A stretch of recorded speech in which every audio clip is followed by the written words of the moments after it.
Welcome back to another episode of OpenRCT2 tutorials. In this video, I'm going to show you how to build your own multi-sided stalls and also how to duplicate them for more profits. So to get started, we all know that the information kiosk, when you place it, it will automatically connect to any available paths, so you can have a 4-sided information kiosk. But did you know you can achieve this with any other stall?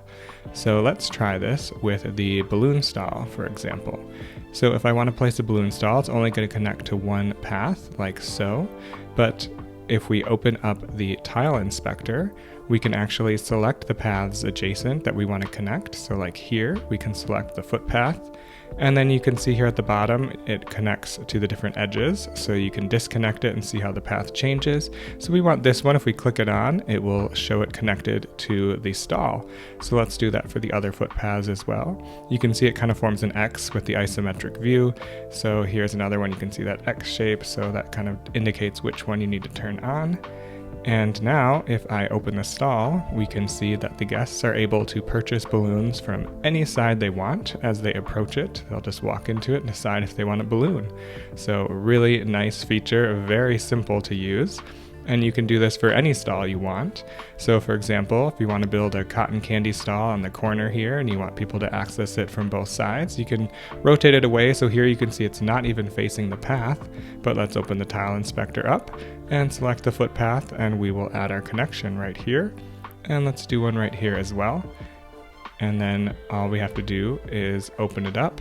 And now you can see that guests are able to purchase cotton candy, even though the front side of the stall doesn't even face the path.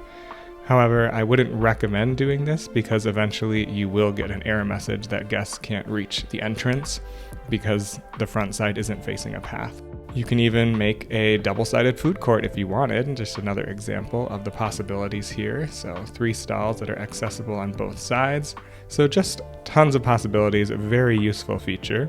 And here we see one more example of the restroom where it's not facing the path, but guests are able to walk right through the wall. So you could create a platform 9 3/4 sort of effect if you wanted to, but you can see they're still inside using it.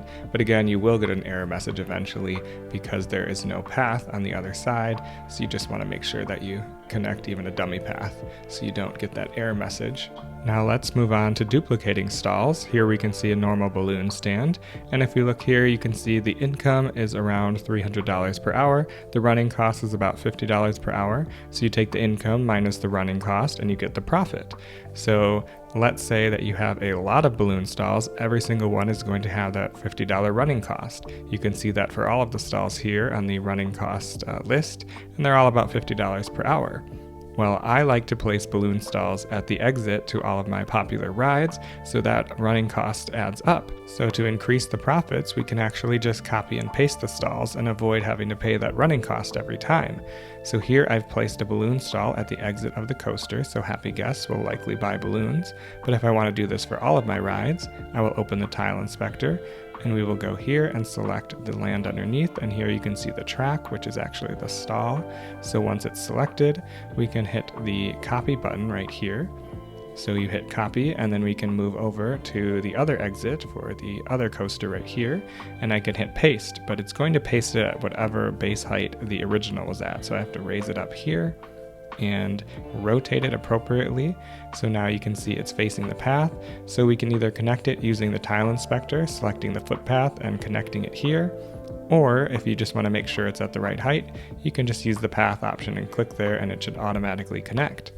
So now we can see that guests are also buying balloons at this copied stall. So again, if I click here, I'm clicking on both of them and it's just opening the same window. So you can see it's just the same stall. Just one stall, but it's in 2 different places. Now, if I want to make this balloon stall be at all of my rides, I can again just copy it and then go and paste it. So if I want one near the merry-go-round here, paste it again. It looks like it's at the right height. Click on the path, it connects. So there we go. And I can copy it again. Let's do one right here as people get off the slide. I'll lower it down, rotate it accordingly, and make sure the paths are connected. I'll use the tile inspector there. And then it's that simple. We can just keep copying and pasting as many times as you want. So let's add it here by the railroad. another pasted stall. So it's all balloon stall 1, another one here by the other roller coaster. Make sure the paths are connected, and there you have it.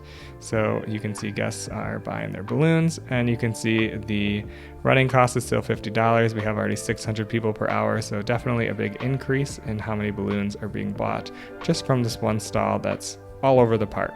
So very simple, just copying and pasting helps increase your profits. One stall making over $300 per hour here. But I like to use this in my really large parks because I have one with over 100 rides and over 11,000 guests. So the game likes to lag a little bit. So reducing the number of stalls, instead of 20 balloon stalls, I just have one. It helps speed up the game. So here you can see that stall is over 7,000 customers per hour, which is just insane. And then if you look at the profits, it's making over $8,000 per hour, just one balloon stall that's pasted all over the park. Now, the only caveat with this method is that guests will only look for the main stall, the original stall. They won't go seeking out, a burger stand that's been pasted nearby. It will always look for the original stall. So I only recommend using these following stalls because guests don't seek out these items. Guests don't go looking for umbrellas or balloons, the souvenir stand, the hat stand, t-shirts, sunglasses, and cuddly toys. Guests will only purchase these items if they happen to walk into the stall, so they won't go looking for them.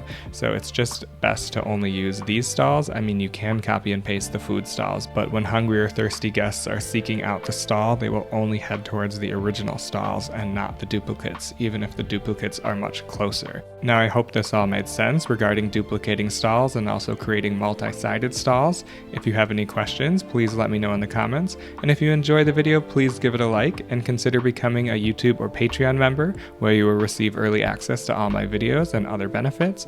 And also check the link in the video description for my RCT2 swag. And as always, make sure to subscribe, because next time I'm going to show you how to build this fun little scorpion tail roller coaster I invented. So stay tuned for more.